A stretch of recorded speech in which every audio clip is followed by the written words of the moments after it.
So I'm here with Dr. Blevins, assistant principal at Dublin-Scioto High School, and we are conducting an interview about research in her position.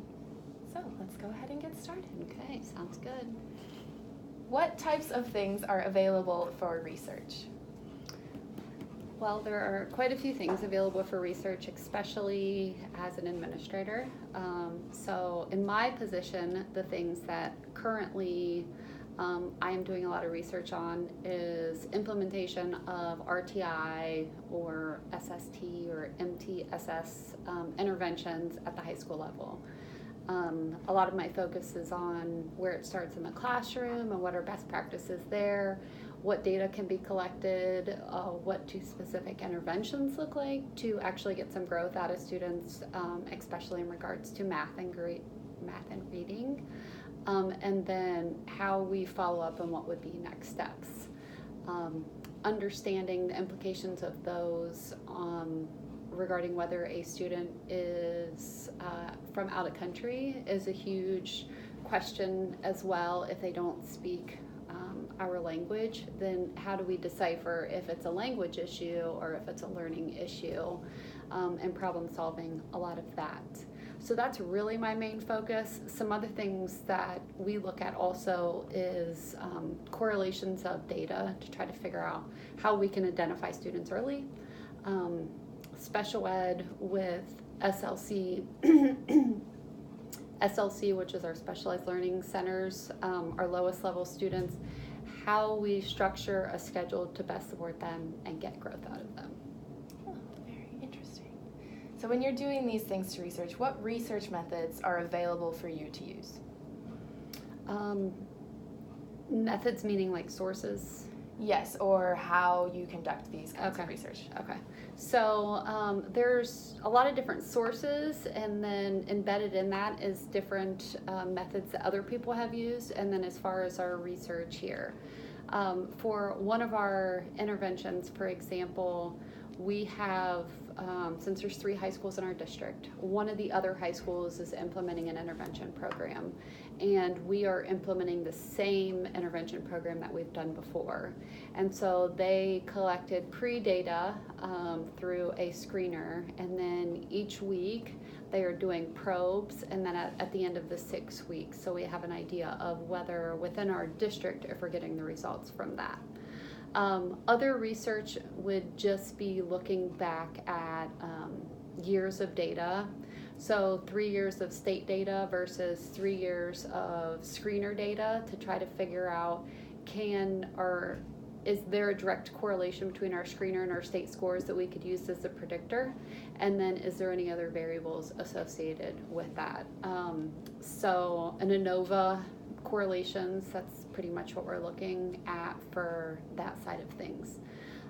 When we look out at research, we are looking for other quantitative data that's already been out there.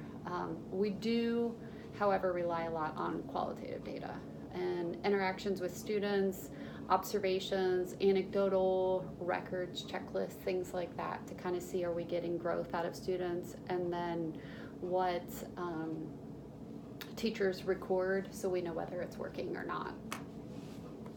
Interesting, makes sense.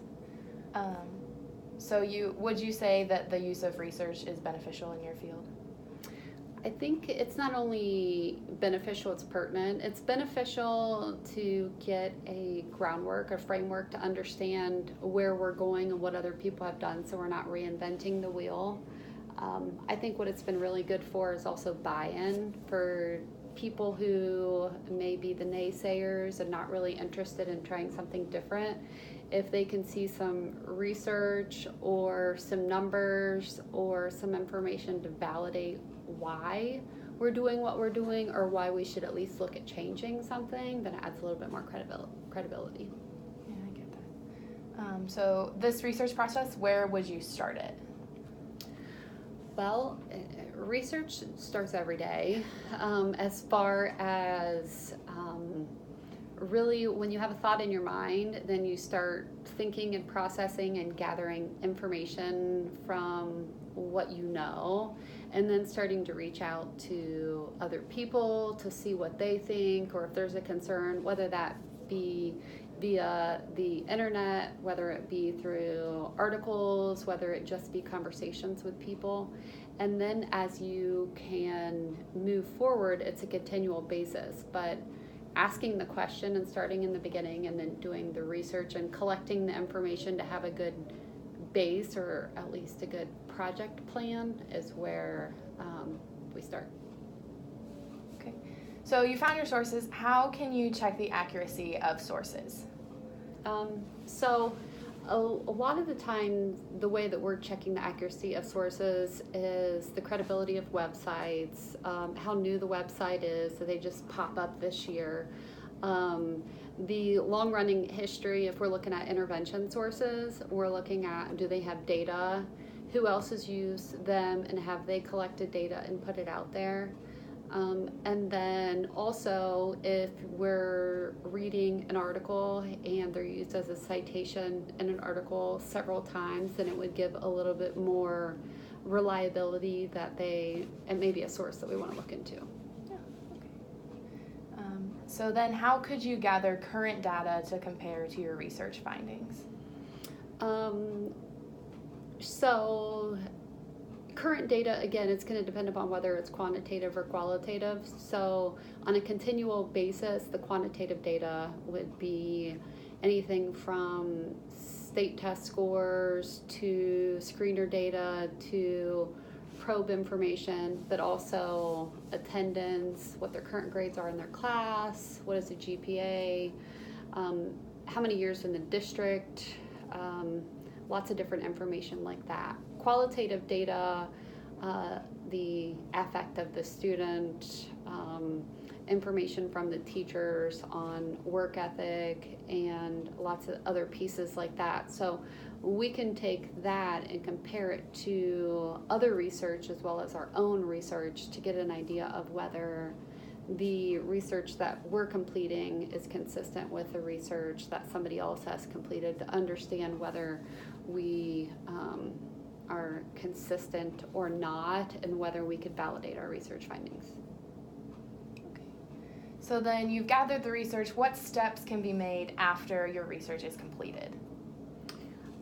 Well, it depends on how the research went. So if there's something there and it looks like something, for example, the study with the reading intervention, if we see some information and we compare and we see we're not doing as well as the other school, then we need to look at, are there some other factors associated with that based upon different students that would have thrown that off. If we can normalize some of those things, we would then know whether we want to move forward with implementing a program or whether we would want to scrap it and try something different. Lots of questions. Why did it work? Lots of why questions helps to try to dig down to actually figure out whether something was successful and whether we want to implement it or not. Okay. Would you say that it's more beneficial to implement research findings yourself or with a team? Definitely with a team.